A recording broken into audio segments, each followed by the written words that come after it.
Good afternoon students. बेटा coordination compounds के last class में कुछ क्वेश्चंस डिस्कस किए थे, उम्मीद है समझ में आ गए होंगे ना। और 2 क्वेश्चन आपको करने के लिए भी दिए थे। आई होप चीज़ें क्लियर हो गई होगी। अच्छा, कुछ समझाना है उसमें, कुछ कराना है तो बताइए, अदरवाइज नया चैप्टर स्टार्ट करते हैं। ओके देखो भाई होता क्या बेटा, क्वेश्चन जो पूछने का तरीका था ना वो मैंने सब कुछ मर्ज कर दिया था। उनको ही मैं अलग अलग कराता तो 10-15 क्वेश्चन बन जाते, लेकिन मैंने उसको सबको एक साथ मिला करके एक ही क्वेश्चन में सारी चीज़ें इसलिए डिस्कस कर ली थी ताकि आपको समझ में आ जाए कि ठीक है सारी चीज़ें क्या क्या थी चैप्टर में ओवरऑल, है ना। ठीक है, उस चैप्टर में जब कोऑर्डिनेशन कंपाउंड की आप बात करोगे, मैं एक बार थोड़ा सा बता देता हूँ बेटा। उसमें एक तो IUPAC नेम बहुत अच्छे तरीके से कर लेना, ठीक है। डेफिनेटली एक क्वेश्चन आपके एग्जाम में बनेगा ही बनेगा, ठीक है। एक मैं कम से कम बता रहा हूँ, इससे ऊपर अब एग्जामिनर के ऊपर डिपेंड करता है, ठीक है। इसके अलावा बेटा CFT या BBT, इन दोनों में से 100% फिर एक क्वेश्चन बनेगा, दोनों में से कोई एक। अब वो कहाँ से कैसे वो उसकी इच्छा, ठीक है। तो 2 क्वेश्चन तो ये फिक्स है, और तीसरा क्वेश्चन अब कहाँ से कैसे ले ले वो इसके ऊपर डिपेंड करता है ना, ठीक है। तो कहने का मतलब इन क्वेश्चनों को आपको अच्छे से कर लेना है, छोड़ना नहीं है ना। बाकी तो हर एक लाइन हर एक पॉइंट इंपॉर्टेंट होता है, उसकी तो मना ही नहीं है, ठीक। लेकिन कभी ठीक है करने बैठो तो इस चीज़ को तो छोड़ना ही नहीं है किसी भी हालत में, हर एक एक पॉइंट को अच्छे से करना, ठीक। IUPAC नेम तो पूरा हो ही जाएगा। इसके लिए आपको लिगेंड्स वगैरह के नेम सब कुछ बता रखा है ना, प्रॉपर सारी चीज़ें देखनी पड़ेगी। और CFT और BBT से आपसे क्वेश्चन जो बन सकते हैं भाई, इसमें क्या क्या बन सकता है बेटा, देखो एक तो संकरण को लेकर के, कौन सा संकरण होगा, उसकी ज्यामिति कैसी होगी, ठीक है। वो निम्न संकुल होगा या उच्च संकुल होगा, निम्न संकुल होगा या उच्च संकुल होगा। इसके अलावा अनुचुंबकीय होगा या प्रतिचुंबकीय होगा, अनुचुंबकीय होगा या फिर प्रतिचुंबकीय होगा, यानी चुंबकीय प्रकृति को लेकर के क्वेश्चन पूछा जाता है, ठीक है। और जब चुंबकीय प्रकृति में प्रतिचुंबकीय आता है तो म्यू की वैल्यू 0 आती है, और अनुचुंबकीय होता है तो 0 से बड़ी वैल्यू आती है, सही। जो भी वैल्यू निकल जाएगी उसका फॉर्मूला क्या है, म्यू का √N+2 यूनिट होती है बोर मैग्नेटोन। ओके, ये सारी चीजें आपको उसके अकॉर्डिंग पता होनी चाहिए ना, ठीक। एक उपसय संयोजक यौगिकों के रंग की भी बात कर ली थी हमने, थोड़ा सा रंगों पर भी देख लेना आप चीजों को ना, ठीक है। तो ये सारी चीजें इसी से आ जाती है। अब आपको क्या है ना, क्वेश्चन ऐसा जरूर थोड़ी CFT से BABT से ऐसे कुछ लिखा हुआ मिलेगा, ऐसा जरूर नहीं है। सीधा एक कंपाउंड दे देगा K4FeCN6, ठीक है। इसमें भी संकुल संकुल देना होगा तो K4 को हटा देगा, तो 4 पोटेशियम था तो -4 लगा देगा इस पे। मतलब उसको पूरा कंप्लीट लिख करके भी दे सकता है, इतना भी दे सकता है।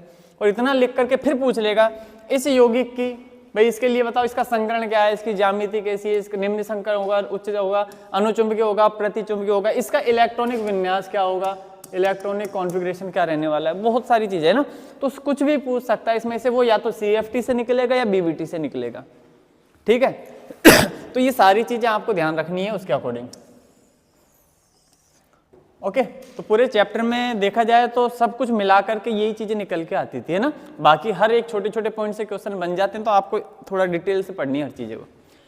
चलो अब नया चैप्टर स्टार्ट करते हैं, है ना। आज की जो क्लास है बेटा, इस थोड़ा बेसिक पोर्शन रहेगी, ठीक है। 11th क्लास में आपने बायोलॉजी में इस चैप्टर को डिस्कस कर लिया है, पढ़ रखा है अच्छे से ना। जो बायोलॉजी वाले स्टूडेंट हो उनके लिए बता रहा हूँ, जैव अणु,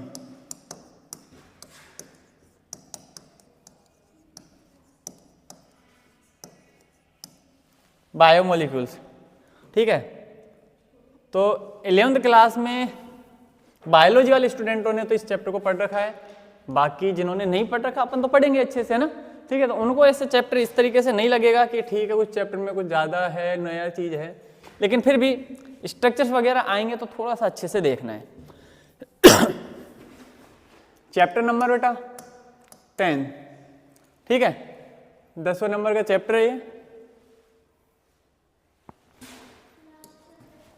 है ना, लास्ट, ठीक है।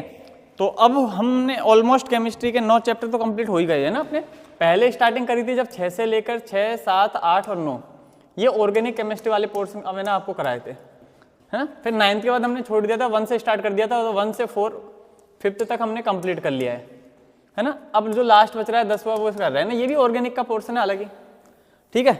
जो स्टार्टिंग में मैंने आपको अच्छे से बता दिया था कौन सा चैप्टर कौन से इसमें आता है सब्जेक्ट के, है ना।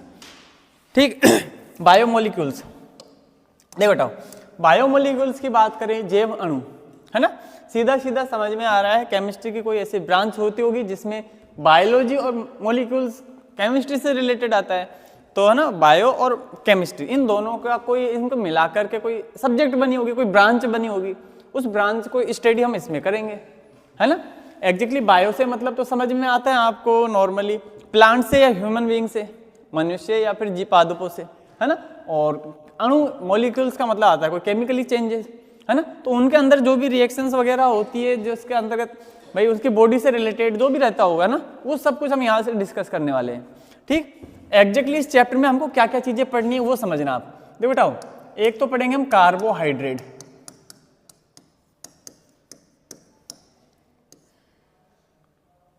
हाइड्रेट, हाँ जो भी है बेटा, टे या डेट जो भी आता है ना, कार्बोहाइड्रेट, एक तो ये पढ़ेंगे, है ना।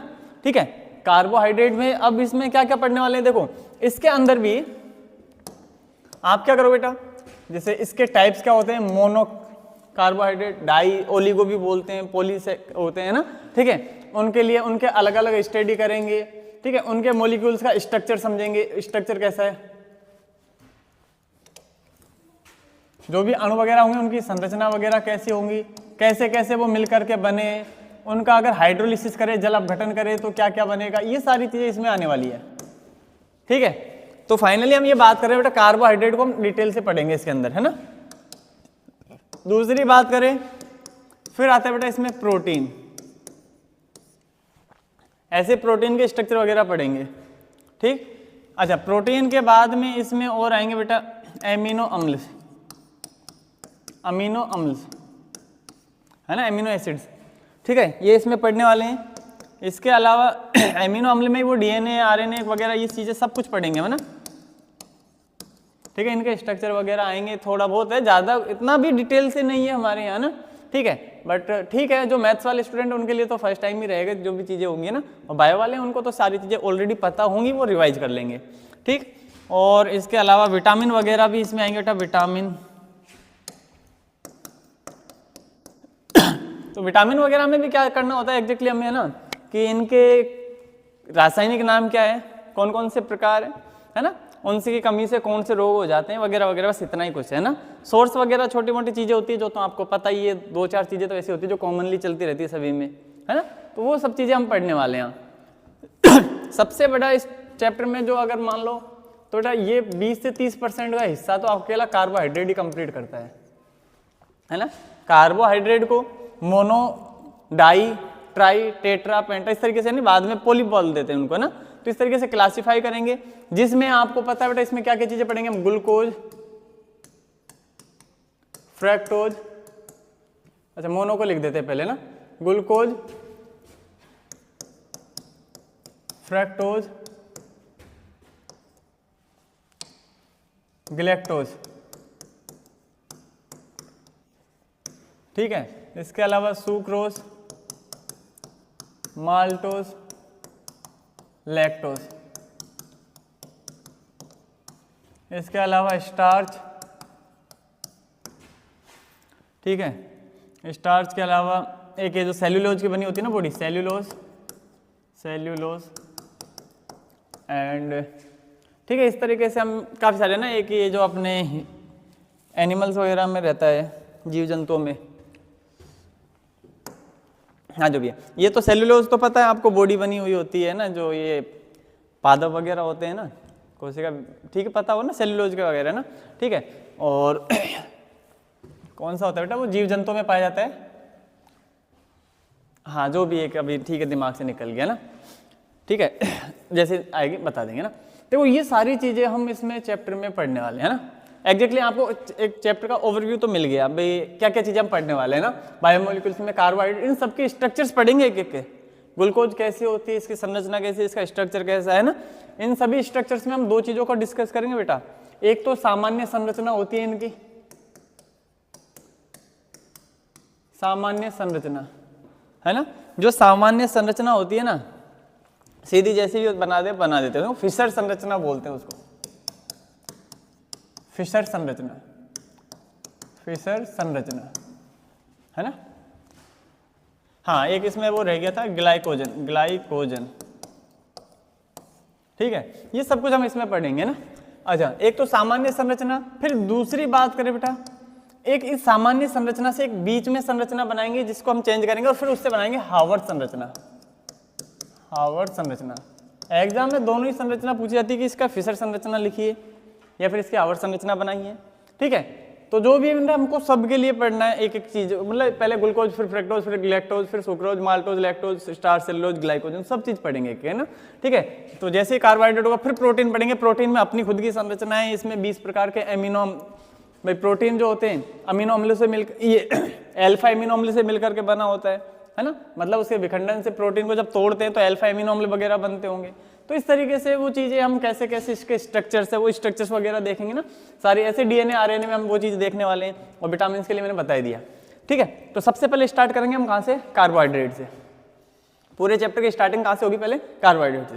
लेकिन सबसे पहले हम जैव अणु की डेफिनेशन लिख लेते हैं, बायोमोलिक्यूल्स की डेफिनेशन क्या है ना, ठीक है। तो आप चैप्टर का नाम तो लिख ही लिया होगा, इसमें पहले हेडिंग डालो बेटा जैव अणु, मतलब इसकी डेफिनेशन लिखवा रहे हैं ना, जैव अणु।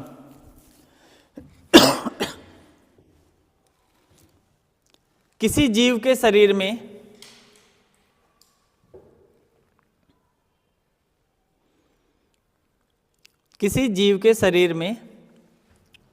पाए जाने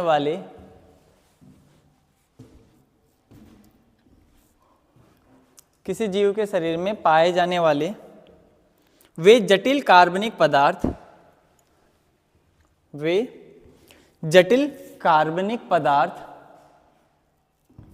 जटिल का मतलब है बेटा वो डायरेक्टली यूज नहीं आ रहे, उसको छोटे छोटे पार्ट्स में तोड़ करके फिर यूज किया जाता होगा, है ना, ठीक है। कार्बोहाइड्रेट से डायरेक्ट एनर्जी नहीं मिलती, फिर ये कन्वर्ट होके बनाता है ना, ठीक है। वे जटिल कार्बनिक पदार्थ जो जीवन का मौलिक आधार होते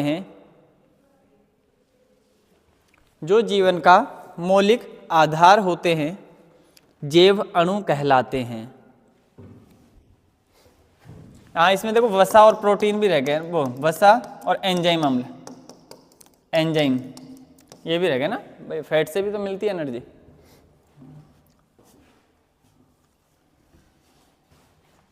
जैव अणु कहलाते हैं, ठीक है। अच्छा, लाइन चेंज करके लिखना बेटा, जैव रासायनिक क्रियाओं में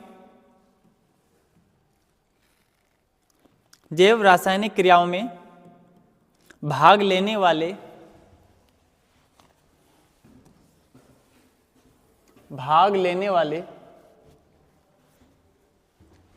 वे मत लिखना ना, भाग लेने वाले जटिल अणुओं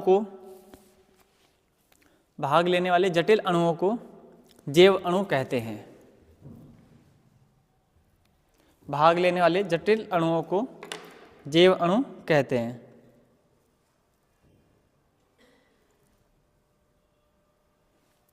ठीक है, ओके। उदाहरण में लिख लो बेटा, ये सारे नाम लिखेंगे। उदाहरण लिखो, कार्बोहाइड्रेट, प्रोटीन, वसा, विटामिन, एंजाइम, ठीक है। प्रोटीन में एमिनो अम्ल को डिस्कस कर लेंगे, है ना, ठीक है। ये सारी चीज़ इसके अंतर्गत आ गई, है ना। बाकी पढ़ेंगे सारे, वो इसी के अंदर पार्ट में आ जाएगा, क्योंकि प्रोटीन जो होता है बेटा अल्फा एमिनो अम्ल से मिलकर बना होता है ना, और इनसे फिर डीएनए आरएनए की बात करेंगे तो वो अलग से निकलेंगे, है ना, ओके, ठीक है। ये एग्जाम्पल हो गया, आदि बहुत है, इतने सारे क्या पूरी लिस्ट थोड़ी बनाने पर, है ना, ठीक है। अब सबसे पहले हम क्या पढ़ेंगे इसमें, कार्बोहाइड्रेट, ठीक है। तो हेडिंग डाल दो आप, कार्बोहाइड्रेट।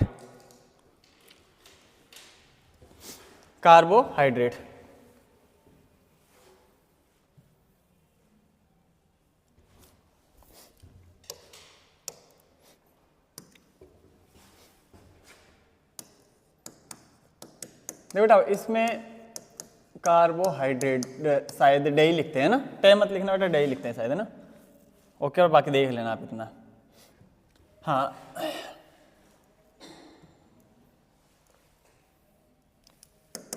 देखो बेटा, नाम से समझ में आ रहा है, इस कार्बोहाइड्रेट में दो चीजें आ रही है ना, क्या क्या, कार्बन प्लस हाइड्रेट। क्या कह रहा हूं बेटा, कार्बोहाइड्रेट में दो चीजें मिलकर आ रही है ना, एक तो आ रही है बेटा कार्बन, है ना, और एक आ रही है हाइड्रेट। क्या क्या आ रही है, carbon plus hydrate, carbon plus hydrate, है ना। देखो मतलब एक तो होगा कार्बन, है ना, एक तो होगा कार्बन और दूसरा क्या होगा बेटा, हाइड्रेट, मतलब H2O का अणु। एक तो होगा कार्बन और एक होगा H2O, एक तो होगा कार्बन और एक होगा H2O। इसकी संख्या X, इसकी संख्या Y। ठीक है, क्या कह रहा हूं, कितने भी कार्बन हो सकते हैं, उसको मैंने X से लिख दिया, और हाइड्रेट का मतलब होता है H2O, इसकी संख्या Y, है ना। तो X और Y के रूप में ये, तो एक इसका सामान्य सूत्र हो गया। कार्बोहाइड्रेट का अगर आपसे सामान्य सूत्र पूछा जाए तो क्या बोलोगे, CX, और H2O की संख्या कितनी, Y, कितने भी हो सकते हैं, है ना। ठीक है, इसको लिखने का तरीका एक ऐसा भी हो सकता था, CX, अब Y को गुणा इससे करेंगे तो H में 2 Y हो जाएंगे, है ना, और ऑक्सीजन Y हो जाएगा। मतलब ऐसा भी लिख दिया जाता है अलग अलग। अगर मतलब ऐसा भी कह सकता हूँ कि कार्बन, हाइड्रोजन और ऑक्सीजन, इन तीन से मिलकर के बना है ना, पर ज्यादा ठीक रहता है कुछ इस तरीके से बताए। ठीक है, CX H2O Y। अच्छा, एक बात होती है बेटा कि ऐसा जरूरी नहीं है कि जो कोई भी इस फॉर्मूले को फॉलो करेगा, जो कोई भी इस फॉर्मूले को फॉलो करेगा ना, वो सब कार्बोहाइड्रेट होंगे। देखो कार्बोहाइड्रेट का एक सामान्य सूत्र जरूर लिखा है, पर ऐसा नहीं कि जो कुछ भी इसकी डेफिनेशन में सही सही बैठेगा वो सबके सब कार्बोहाइड्रेट होंगे, नहीं होता, है ना। और सिमिलर इसका उल्टा भी होता है कि सारे के सारे कार्बोहाइड्रेट इसी फॉर्मूले को फॉलो करें, ऐसा भी जरूरी नहीं है। मतलब कुछ कुछ एक्सेप्शन है दोनों के, एक सामान्य फॉर्मूला है, पर सारे कार्बोहाइड्रेट इसी फॉर्मूले से दिख जाए ऐसा जरूरी नहीं है। कुछ एक है जो इस फॉर्मूले को फॉलो ही नहीं करते, उसकी संख्या कुछ अपने आप में अलग रहती होगी, है ना। जैसे एक एग्जाम्पल लिखते बेटा, ग्लूकोज, है ना। ठीक है, ग्लूकोज में क्या होता है, ठीक है, ग्लूकोज में फॉर्मूला बताओगे, C6H12O6, सही है। इसको देखा जाए तो मैं ऐसे लिख सकता हूँ बेटा, C6, इन दोनों को मिला करके मैं लिख दूं H2O, ठीक है, और इसको 6 से गुणा कर रहा हूं, 6 दूनी 12 और 6, यही हुआ होगा। मतलब ये इस फॉर्मूले के अकॉर्डिंग ठीक है, कुछ कार्बन की संख्या होगी और कुछ H2O की संख्या होगी। मैंने यही बताया अभी तक फॉर्मूले के अकॉर्डिंग, है ना। ठीक है, मतलब ये फॉर्मूले के अकॉर्डिंग सही बैठ रहा है, कोई इशू नहीं है इसमें। ठीक है, C6H12O6 था, इसको मैं इस तरीके से लिख सकता था, कुछ कार्बन है और H2O की कुछ संख्या है। ठीक, अच्छा, इसमें कोई दिक्कत नहीं है ना। अब देखो बेटा, जैसे मान लो CH3,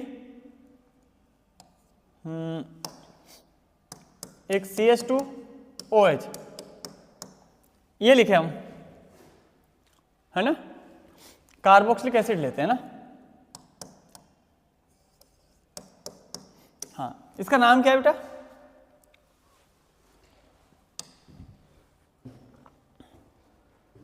इसका नाम क्या है,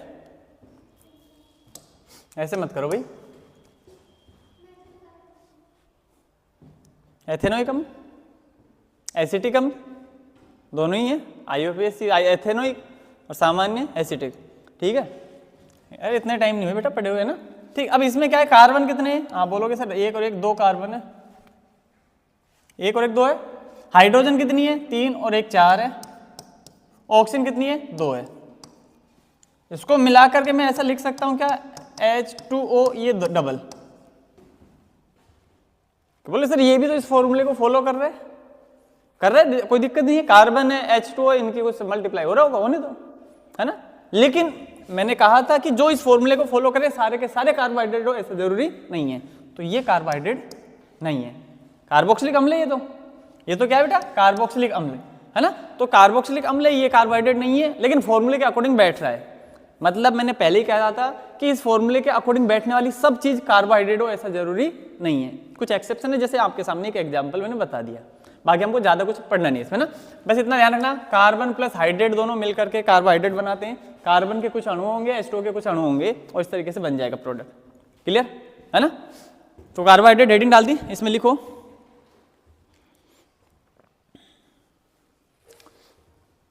कार्बन तथा हाइड्रेट से मिलकर, हाइड्रेट है ना, कार्बन तथा हाइड्रेट से मिलकर बने अणु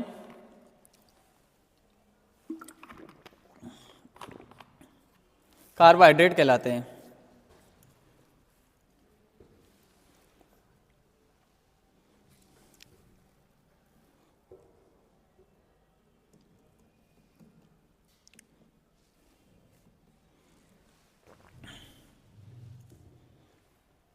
ठीक है, एक इंपॉर्टेंट बात, ये तो सिंपल बोल दिया हमने ना, जब कभी भी आप इनकी बात करोगे ना बेटा, अच्छा ये तो एक्सेप्शन हो गया था, इसको तो हटाओ ना, ठीक। अच्छा ये कह रहा हूं कि जब कभी भी आप इनकी बात करोगे ना तो ये सामान्य रूप हो गया, लेकिन क्या होता है बेटा, इसके अंदर या तो आपको मिलेगा कोई एल्डिहाइड या मिलेगा कोई कीटोन, इन दोनों ग्रुप में से कुछ ना कुछ जरूर मिलेगा, है ना। ठीक है, तो डेफिनेशन में थोड़ा सा और चेंज करेंगे अब, मतलब एक तो कॉमन लैंग्वेज ये हो गई है ना, उसको आप पहले लिख दो CxH2O, उसके नीचे लिख देना ना CxH2O, और करके इसको भी लिख दो, है ना।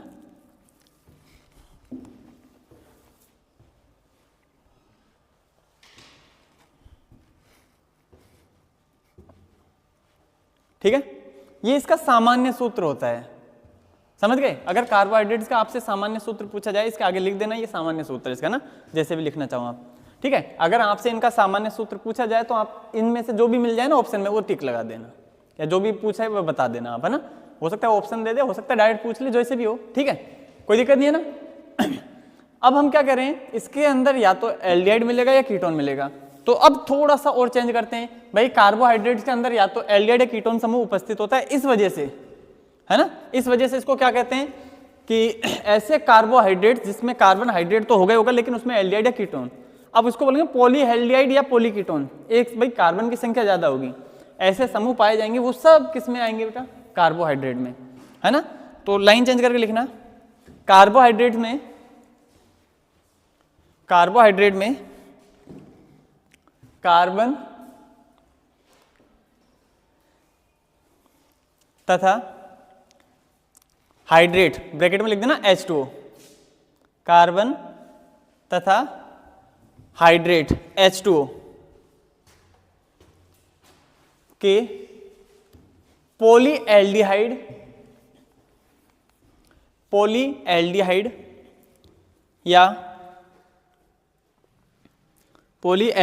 या पॉलीकीटोन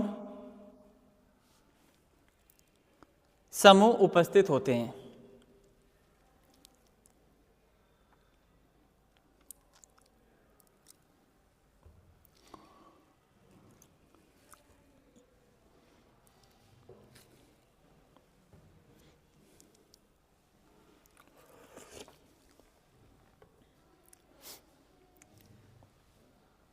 ठीक है, ओके। अच्छा अब देखो बेटा, इसका क्लासिफिकेशन पढ़ते हैं, है ना, वर्गीकरण, कार्बोहाइड्रेट का वर्गीकरण, है ना, कार्बोहाइड्रेट का वर्गीकरण।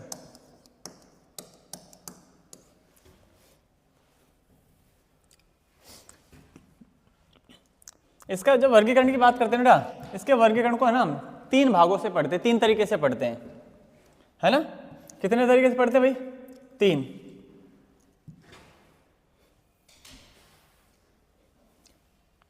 इसका क्लासिफिकेशन हम 3 तरीके से पढ़ते हैं भाई, है ना। देखो जो पहला तरीका है वो है हाइड्रोलिसिस, यानी जल अपघटन के आधार पर,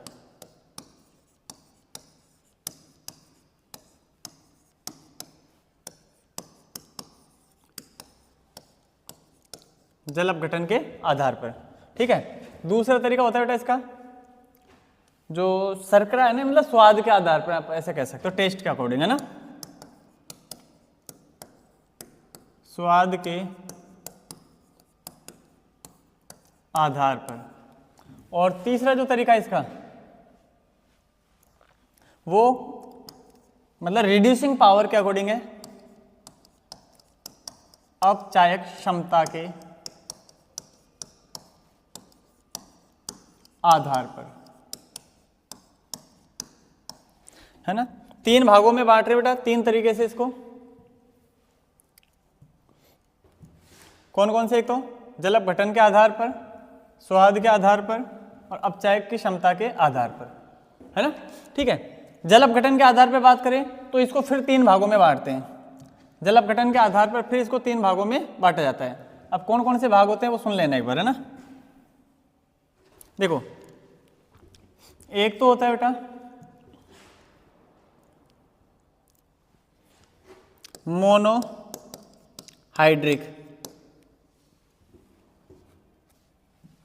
मोनोसेकेराइड बोलते हैं ना, हाइड्रेट एल्कोहल में पहुंच गए ना, मोनोसेकेराइड। ठीक है, अच्छा दूसरा जो पोर्शन आता है ना बेटा उसे कहते हैं ओलिगोसेकेराइड, ओलिगोसेकेराइड। और तीसरा जो पोर्शन आता है वो आता है बेटा पॉलीसेकेराइड। ठीक है, मोनो का मतलब सिंगल एक यूनिट, मोनो का मतलब क्या होता है भाई? सिंगल एक यूनिट हो गया ना, सिंगल एक यूनिट आती है इसमें। ठीक है, उसको चलो बाद में बताएंगे ना। मोनोसेकेराइड का मतलब एक ही यूनिट होगी। ओलिगोसेकेराइड का मतलब बेटा 2 से लेकर के 10 तक इतनी यूनिट्स होगी, इतने मिलकर के बनाते हैं ओलिगोसेकेराइड। और पॉलीसेकेराइड का मतलब बेटा 10 से ऊपर, 10 से अधिक, वो किस में आते हैं? और इसमें कितने थे? 1, है ना। 1 यूनिट से मिलकर बनाए तो मोनोसेकेराइड, 2 से लेकर 10 तक बनाए तो वो ओलिगोसेकेराइड, और 10 से ऊपर कितनी भी है, 10, 20, 50, 100, 150, 200, 1000, 500, जो कुछ भी है ना, वो सब किस में आएंगे? पॉलीसेकेराइड। तो एक तो हो गया ये। दूसरी बात करते हैं स्वाद के आधार पर। देखो, स्वाद के आधार पर बात करोगे ना आप, तो इस स्वाद के आधार पर भी इसको 2 भागों में बांटते बेटा, है ना। स्वाद तो कैसा होगा? कैसा भी हो सकता है ना, हाँ। देखो बेटा, एक स्वाद के अकॉर्डिंग बात करें तो या तो मीठा होगा, है ना। ठीक है,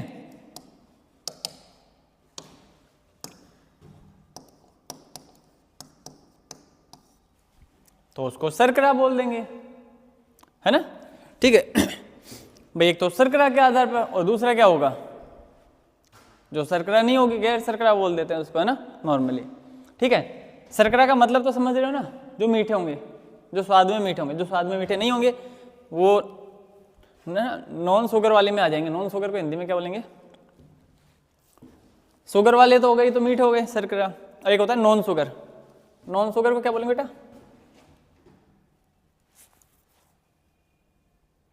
देख लेना क्या बोलते हैं बेटा, बताओ हिंदी में, पता है क्या?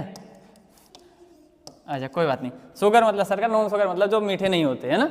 ठीक है, अभी एकदम देख लेंगे ना। बात करते हैं अपचायक क्षमता के आधार पर। इसमें भी 2 भागों में बांटते हैं, एक जिनका अपचयन होगा, एक जिनका नहीं होगा, है ना। एक तो जिनका अपचयन होगा और एक जिनका नहीं होगा। जिनका होगा अपचयन उनको तो बेटा अपचायी शर्करा बोल देंगे, और जिनका नहीं होगा उनको बोल देंगे अनअपचायी शर्करा। तो एक तो बोलेंगे अपचायी शर्करा, अपचायी शर्करा जिनका अपचयन होता है ना। और एक जिनका अपचयन नहीं होता है उसको बोल देंगे अनअपचायी शर्करा। इसके तो पता है हिंदी, ऐसे मत देखो ना। ठीक है, उसको क्या कह देंगे? अनअपचायी शर्करा।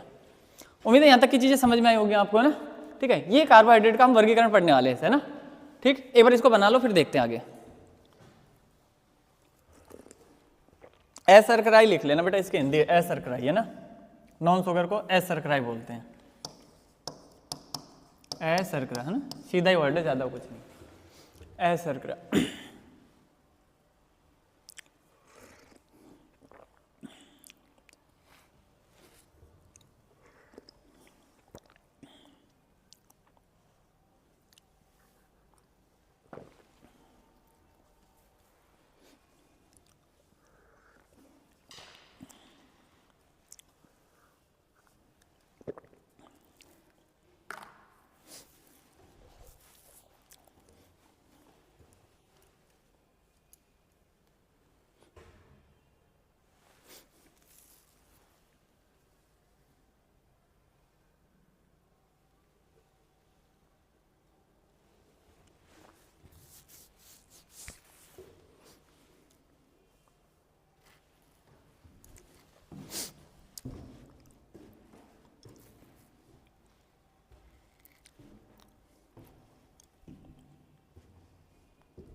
हो गया।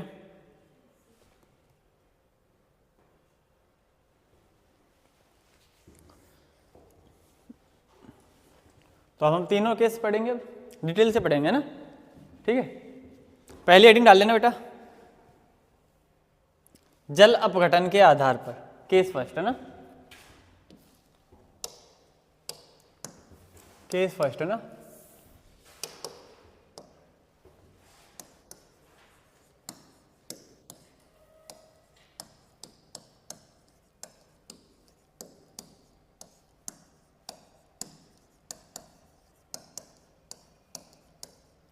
जल अपघटन के आधार पर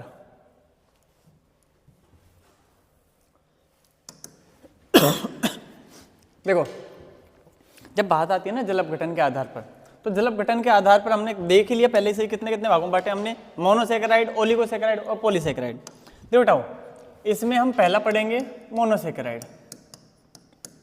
मोनोसेकेराइड, ध्यान रखना बेटा, हम कार्बोहाइड्रेट को सेकेराइड बोलते हैं ना, ठीक है, मोनोसेकेराइड। देखो, जब मोनोसेकेराइड की बात करते हैं तो पहली बात तो इनका जल अपघटन नहीं होता है ना।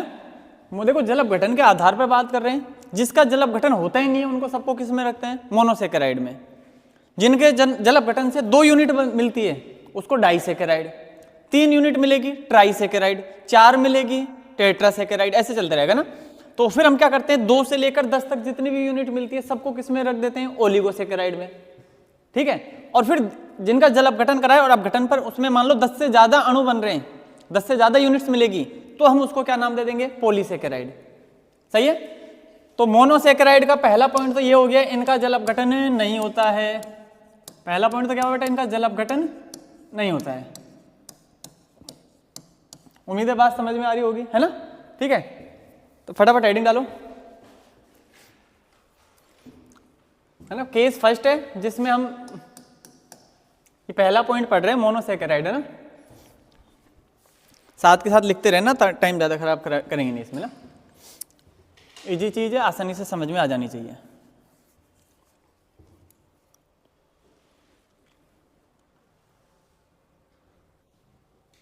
हो गया। मोनोसेकेराइड में पॉइंट वाइज लिखते रहो, इसमें लिखो इनका जल अपघटन नहीं होता है, इनका जल अपघटन नहीं होता है, इनका जल अपघटन नहीं होता है, इसलिए इन्हें सरल शर्करा भी कहते हैं।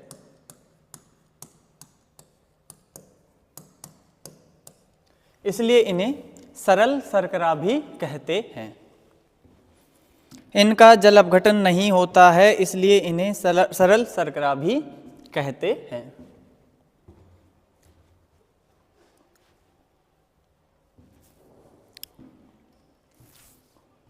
हो गया, है ना। देखो आगे, इनके अंदर मोनोसेकेराइड जो भी होंगे ना बेटा, इनमें सामान्य 3 से लेकर 7 कार्बन तक होते हैं, 7 कार्बन तक उपस्थित होते हैं। मतलब कम से कम 3 और अधिकतम कितने, 7, है ना। कम से कम 3 और अधिकतम कितने, 7, है ना। तो इनमें सामान्यतः 3 से लेकर 7 कार्बन तक उपस्थित होते हैं, 3 से लेकर 7 कार्बन तक उपस्थित होते हैं।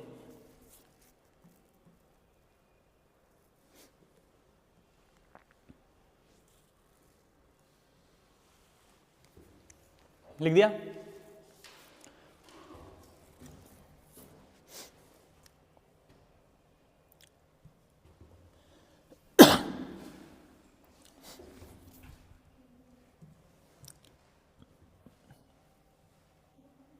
देखो बताओ, अब कार्बन की संख्या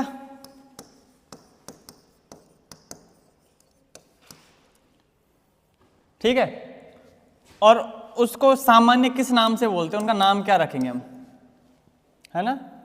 फिर उनके अंदर 2 ग्रुप मिलते हैं, आपको मैं पहले ही बता चुका हूं, या तो मिलेगा एल्डिहाइड या फिर मिलेगा कीटोन। इनके हिसाब से हमको बात करनी है, ठीक है भाई। देखो बताओ, कार्बन की संख्या कम से कम कितनी होगी? 3। 3 होती है तो इसको बोलते हैं ट्राइओज, है ना। 4 होगी तो टेट्रोज, ओज वर्ड यूज कर लेते हैं इसमें ना। 5 होगी तो पेंटोज, 6 होगी तो हेक्सोज, और ऐसे ही 7 होगी तो हेप्टोज। अरे हेप्टोज है ना। उम्मीद है ये बात समझ में आई होगी, है ना। अब जब एल्डिहाइड ग्रुप मिलता है बेटा तो इनके नेम से पहले एल्डो वर्ड यूज करते हैं, एल्डो। और ऐसे कीटोन मिलता है तो कीटो, मतलब इसको बोलेंगे एल्डो ट्रायोज, एल्डो ट्रायोज। सही है, तो समझ गए होंगे आगे। Aldo tetrose, Aldo tetrose. Similar Aldo pentose. अब आगे आप लिख लोगे, सही है। इसमें क्या लिखोगे एक बार देख लो, फिर लिख बना लेना ना। इसको क्या बोलेंगे बेटा? कीटो ट्रायोज, है ना। फिर कीटो टेट्रोज, और सिमिलर इस तरीके से ही चलता रहेगा आगे, है ना। ठीक है, तो इनको इस तरीके से नाम से हम जानते हैं। फटाफट इसको बना लो ना।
तो जो भी ग्रुप मिलेगा उसके आधार पर हम बात कर लेंगे ना।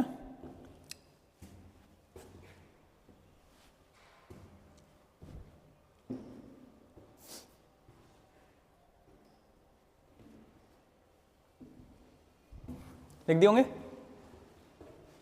देखो इधर आ गया ना। इसके जो एग्जाम्पल्स है उसको देख लेते हैं। मोनोसेकेराइड के एग्जाम्पल कौन कौन से? 3 एग्जाम्पल है, तीनों याद रखने हैं आपको। एक होता है बेटा ग्लूकोज, एक होता है फ्रैक्टोज, और एक होता है बेटा गैलेक्टोज।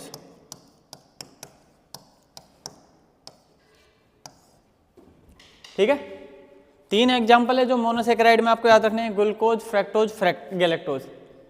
ग्लूकोज, फ्रैक्टोज, गैलेक्टोज, है ना। मोनोसेकेराइड के 3 एग्जाम्पल है, ग्लूकोज, फ्रैक्टोज, गैलेक्टोज।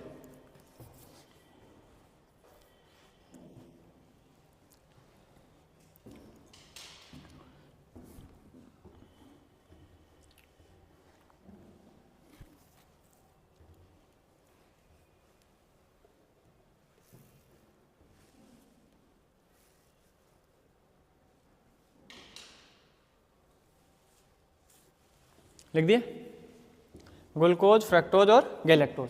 देखो बेटाओ, तीनों के तीनों जो एग्जाम्पल लिखे हैं ना, इसमें सबसे बड़ी बात कार्बन सब में 6 होते हैं। कार्बन सब में कितने? 6। मतलब एक बात तो क्लियर हुई, सारे के सारे हेक्सोज है। सारे के सारे क्या है? हेक्सोज। अच्छा, 6 कार्बन है, 6 के 6 सबके फॉर्मूले भी सेम ही है। ग्लूकोज का फॉर्मूला C6H12O6, फ्रैक्टोज का C6H12O6, गैलेक्टोज का C6H12O6, सबके फॉर्मूले सेम ही है ना, सारे के सारे 6 कार्बन वाले है ना, हेक्सोज बोलते हैं, ठीक है। लेकिन होता क्या है बेटा, इसमें दिक्कत ये है इनके स्ट्रक्चर्स अलग अलग होते होंगे, सेम ही होते तो फिर तो नाम अलग अलग क्यों देते, है ना। फॉर्मूला सेम है लेकिन स्ट्रक्चर अलग अलग है, तो मतलब मैं ऐसा कह सकता हूँ ये समावयवी भी है।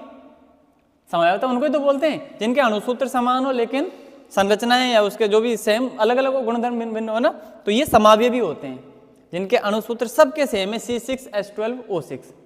ऐसे ही जब डाइसैकेराइड देखेंगे ना, ओलिगो के अंदर ही डाई मतलब 2 होंगे उसमें ना, ठीक है, तो उसके भी फॉर्मूले सबके सेम आएंगे, जितने भी डाइसैकेराइड होंगे वो आपस में समावयवी होंगे, ठीक है। तो ये तीनों के तीनों क्या है बेटा, पहली बात तो हेक्सोज है। इंपॉर्टेंट बात, ग्लूकोज के अंदर जो होता है ना बेटा एल्डिहाइड ग्रुप मिलता है। ग्लूकोज में कौन सा मिलता है, एल्डिहाइड। फ्रैक्टोज में जो होता है ना वो कीटोन ग्रुप मिलता है। ग्लूकोज में एल्डिहाइड और फ्रैक्टोज में कीटोन। और ग्लूकोज के लगभग बिल्कुल ग्लूकोज जैसी संरचना होती है गैलेक्टोज की, कार्बन पर थोड़ा सा हेरफेर होता है 3D के अंदर। त्रिविम समायता जो होती है ना, मतलब ऐसा होता है एक पोजीशन लेफ्ट से राइट, राइट से लेफ्ट हो जाती है बस गैलेक्टोज में।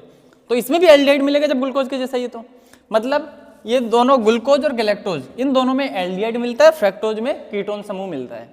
इसका मतलब इस ग्लूकोज वाले को मैं हेक्सोज तो है ही, पर हेक्सोज के साथ साथ एल्डो हेक्सोज भी कह सकता हूँ। ये 2 ग्रुप है ना, वो तो एल्डो हेक्सोज के और ये कीटो हेक्सोज का ग्रुप है, ठीक है। ये सारी चीजें लिखवाने की नहीं, बस आपको केवल समझा रहा हूँ। मतलब एग्जाम्पल अगर आप एल्डो हेक्सोज के एग्जाम्पल की बात करो तो ये सारे एग्जाम्पल एल्डो हेक्सोज के है ना। उम्मीद है बातें समझ में आई होगी, सबके सूत्र सेम है। बाकी तीनों को डिस्कस करेंगे अभी अलग से डिटेल से, एक एक पढ़ना है आपको, ग्लूकोज अलग पढ़ना है, फ्रैक्टोज अलग, गैलेक्टोज अलग, है ना।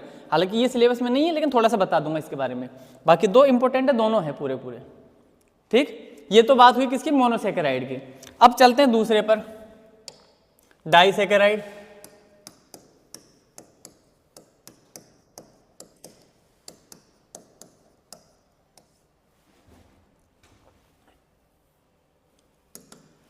डाइसैकेराइड है ना, केस फर्स्ट में ही पढ़ रहे हैं हम। केस फर्स्ट में अच्छा ओलिगो लिख देते हैं ना, आपको ऐसे लगेगा कि सर डाई क्यों लिखा ना, ठीक है ओलिगो लिख देते हैं। ओलिगो में पढ़ लेंगे फिर उसको ना, ओलिगो सैकेराइड, ठीक है। देख रहे होंगे सर ये डाई तो लिखवाया ही नहीं कहीं, है ना। ये ओलिगोसैकेराइड का हिस्सा है बेटा, डाइसैकेराइड है ना। चलो ओलिगो के अकॉर्डिंग चलते हैं ना। देखो इसमें क्या बताया था आपको, कितनी यूनिट्स मिलेगी, है ना। इनके जल अपघटन से, इनके जल अपघटन से 2 से लेकर 10 तक, है ना। कितनी इकाइयां मिलती है, 2 से 10 तक, है ना। लिखो इस लाइन को, लिखते रहो बेटा, पॉइंट को कंटिन्यू, है ना। इनके जल अपघटन से 2 से 10 तक मोनोसैकेराइड की इकाइयां प्राप्त हो सकती है। हो सकती है क्या, होती है लिख दो, है ना। 2 से 10 तक मोनोसैकेराइड की इकाइयां प्राप्त होती है, मोनोसैकेराइड की इकाइयां प्राप्त होती है।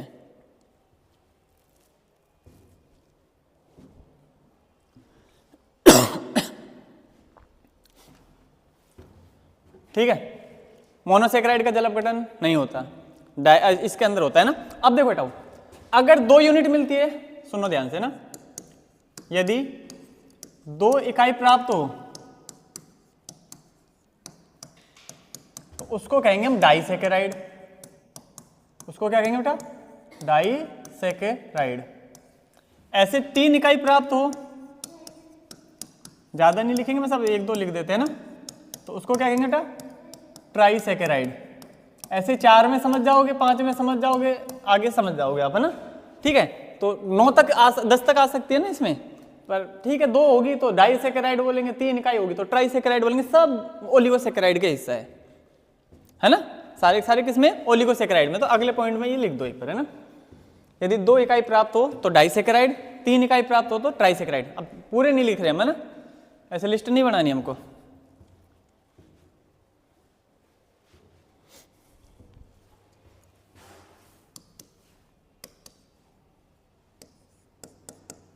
और वैसे कि एग्जाम्पल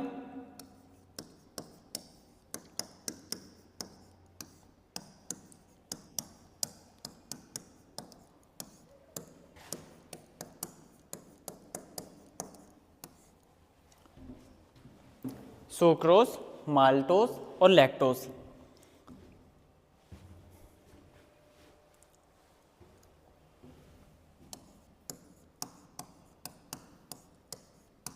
ये तीनों के तीनों ही बेटा डाइसैकेराइड है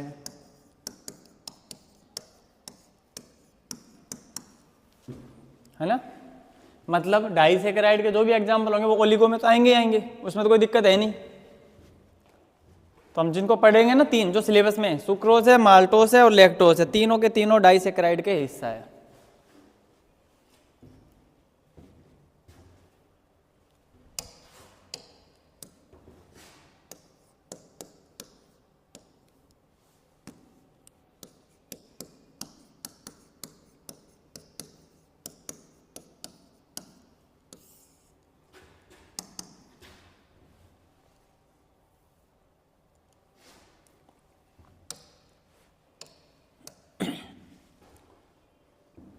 हो गया। सुक्रोज, माल्टोज, लैक्टोज, तीन एग्जाम्पल याद रखना है ना। ये जो जो एग्जाम्पल लिखवा रहा हूँ डायरेक्टली आपके एग्जाम में सीधे पूछ सकता है कौन सा डाइसैकेराइड है, कौन सा मोनोसैकेराइड है, कौन सा डाइसैकेराइड नहीं है, कौन सा पॉलीसैकेराइड है, वगैरह वगैरह ना। ठीक है, एग्जाम्पल सीधे सीधे याद रखना है किसमें कौन सा है। पॉलीसैकेराइड।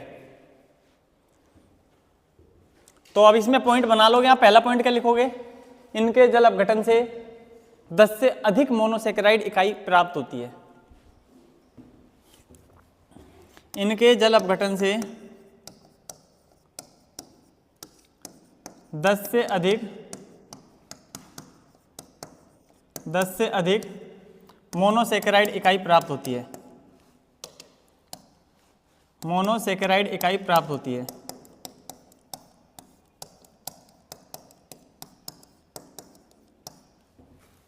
जल अपघटन से 10 से अधिक मोनोसैकेराइड इकाई प्राप्त होती है। ठीक है,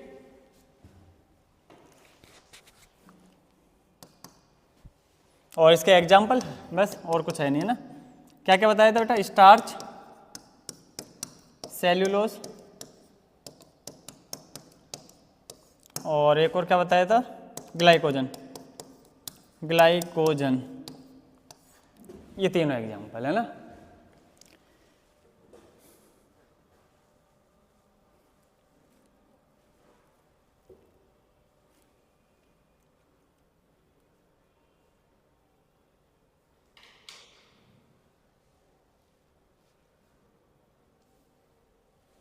एक पॉइंट और लिख देना है, ये प्रकृति में सर्वाधिक पाए जाने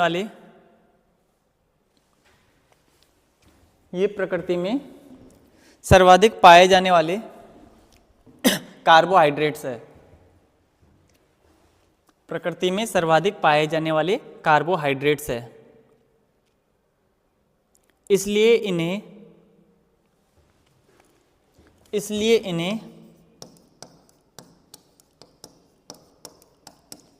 जैव बहुलक या प्राकृतिक बहुलक कहते हैं। जैव बहुलक या प्राकृतिक बहुलक कहते हैं।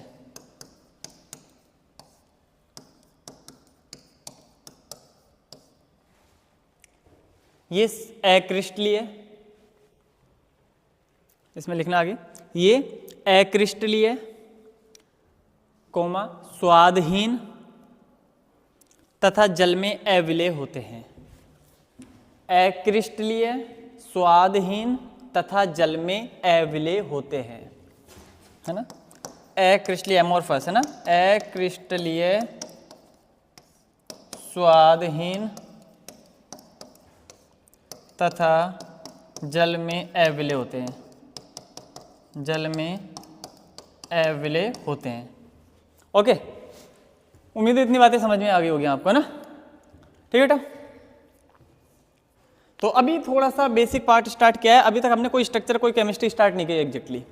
हमने केवल कार्बोहाइड्रेट्स के टाइप्स को डिस्कस किया है ना। ठीक है, जिसमें आपको ये बताया है कि जल के अपघटन के आधार पर 3 भाग होते हैं, मोनोसैकेराइड, ओलिगोसैकेराइड, पॉलीसैकेराइड। जब मोनोसैकेराइड की बात करी तो ये सबसे सरल शर्करा होती है, इनका जल अपघटन नहीं होता है। ये बात बताइए आपको सबसे पहले। 3 से 7 कार्बन तक होंगे। ओज वर्ड यूज करते हैं इनके नाम के लास्ट में। है ना, 3 होंगे तो ट्राइओज, 4 होंगे तो टेट्रोज, 5 होंगे तो पेंटोज। एल्डिहाइड ग्रुप मिलेगा तो एल्डो शब्द यूज कर लेंगे, कीटोन मिलेगा तो कीटो शब्द यूज कर लेंगे। बताया एग्जांपल मोनोसेकेराइड के glucose, fructose, galactose, glucose, fructose, galactose, सबके फॉर्मूला C6H12O6, C6H12O6, है ना, ठीक है। आगे चले ओलिगोसेकेराइड, इनका अपघटन करोगे तो 2 से 10 तक इकाइयां प्राप्त होती है, ठीक है। 2 इकाई प्राप्त होगी तो डाइसेकेराइड, 3 होगी तो ट्राइसेकेराइड, 4 होगी तो टेट्रासेकेराइड, इस तरीके से बोल देंगे। क्लियर, ठीक है। Example sucrose, maltose, lactose, sucrose, maltose, lactose, तीनों के तीनों ही डाइसेकेराइड के एग्जांपल है, तीनों ही किसके एग्जांपल है, डाइसेकेराइड। अब डाई के बोलो चाहे ओलिगो के बोलो, बात तो एक ही है। पॉलीसेकेराइड की बात करें 10 से ज्यादा यूनिट्स मिलेगी मोनोसेकेराइड की, है ना। स्टार्च, सेलुलोज और ग्लाइकोजन इसके एग्जांपल है, स्टार्च, सेलुलोज और ग्लाइकोजन। बाकी प्रकृति में बहुत ज्यादा मिलते हैं, इसलिए प्राकृतिक जैव बहुलक इनको कह देते हैं। और लास्ट ये अक्रिस्टलीय, स्वाधीन और जल में अविलय होते हैं, ठीक है। छोटे छोटे पॉइंट्स हैं, उम्मीद है इतनी याद हो गए होंगे ना, ठीक है। कल की क्लास में अभी हमको ये डिस्कस करना है बेटा, स्वाद के आधार पर शर्करा और अशर्करा 2 होते हैं, और अपचायक क्षमता के आधार पर अपचायी और अनअपचायी होते हैं। इनको करने के बाद फिर हम एक एक पढ़ेंगे यहाँ से, फिर पढ़ेंगे सबसे पहले ग्लूकोज की संरचना, फिर फ्रैक्टोज की, फिर गैलेक्टोज की, इस तरीके से एक एक पढ़ेंगे, है ना, ठीक है। आज की क्लास में इतना ही, फिर मिलेंगे नेक्स्ट क्लास में। Thank you.